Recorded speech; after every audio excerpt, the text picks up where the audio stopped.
Assalamualaikum warahmatullahi wabarakatuh. Saya Risma Salsabila ingin membaca laporan keuangan. Yang pertama adalah laba rugi perusahaan atau income statement. Dari sini mengerti perusahaan itu untung atau rugi, kinerja keuangan seperti apa. Terus yang dilihat dari sini yaitu pertumbuhan penjualan, net profit margin, dan pertumbuhan laba perusahaan. Semakin baik penjualan atau pertumbuhan penjualan, artinya produk dari perusahaan tersebut dibutuhkan dan penjualan terus bertumbuh, itu menandakan produk disukai atau dibutuhkan oleh marketnya. Kriteria idealnya adalah kita pilih perusahaan yang penjualannya terus bertumbuh, net profit marginnya bagus, dan laba bersihnya naik terus. Yang kedua, posisi keuangan perusahaan atau kita biasa sebut balance sheet.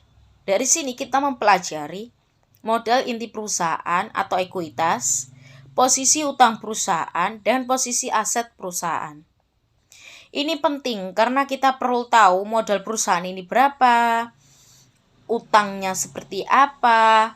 Kriteria idealnya adalah ekuitasnya harus lebih besar dari hutang dan ekuitas terus bertumbuh. Setelah itu posisi utang lebih kecil atau terjaga. Yang ketiga, cash flow. Cash flow atau laporan arus kas. Cash flow sering digunakan untuk menggambarkan jumlah uang tunai yang dihasilkan atau dikonsumsi dalam jangka waktu tertentu, uang yang bergerak atau mengalir dari aktivitas bisnis selama periode tertentu. Elemennya adalah operating, investing, financing, cash reserves, dan net cash change. Yang keempat, earnings. Earnings atau biasa kita sebut pendapatan. Elemen-elemennya yaitu dividen per shares atau DPS adalah dividen per lembar saham.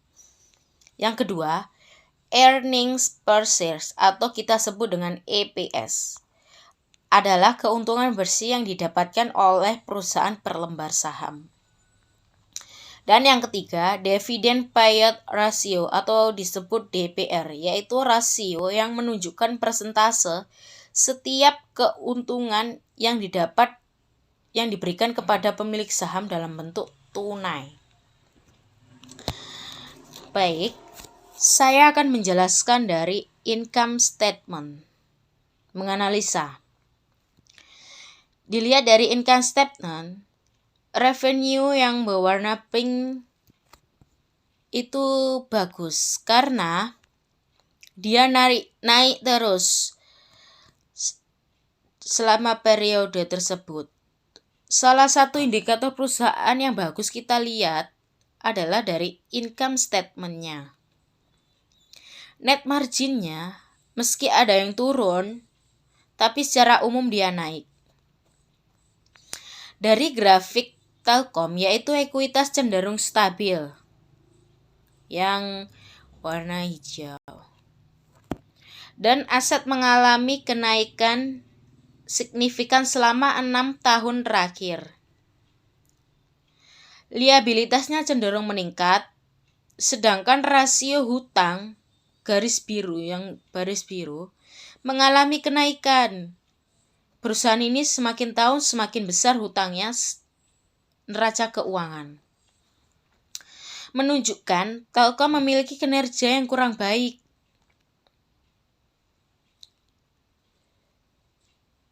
Setelah itu profitabilitas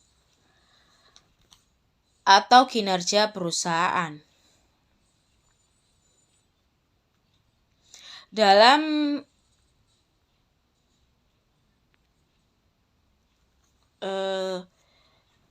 kita bisa melihat di profitabilitas ada return on equity atau ROE.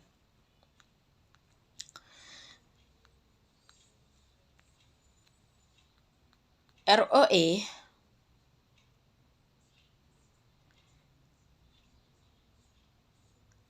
yang dibaca ROE. ROE ini jadi indikator yang menjelaskan seberapa efektif perusahaan kita dalam menghasilkan keuntungan. Bagus kalau ROE itu di atas 15%. Kriteria ideal yaitu ROE tinggi, ROE tumbuh terus, atau setiap tahunnya terjaga.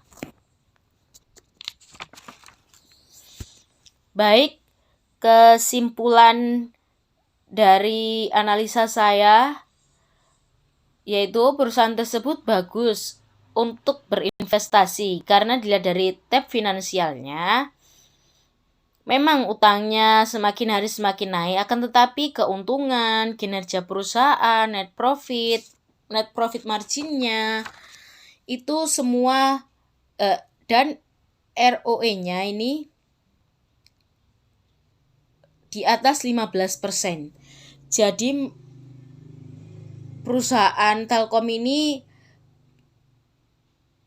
bagus untuk berinvestasi saat ini. Terima kasih, sekian.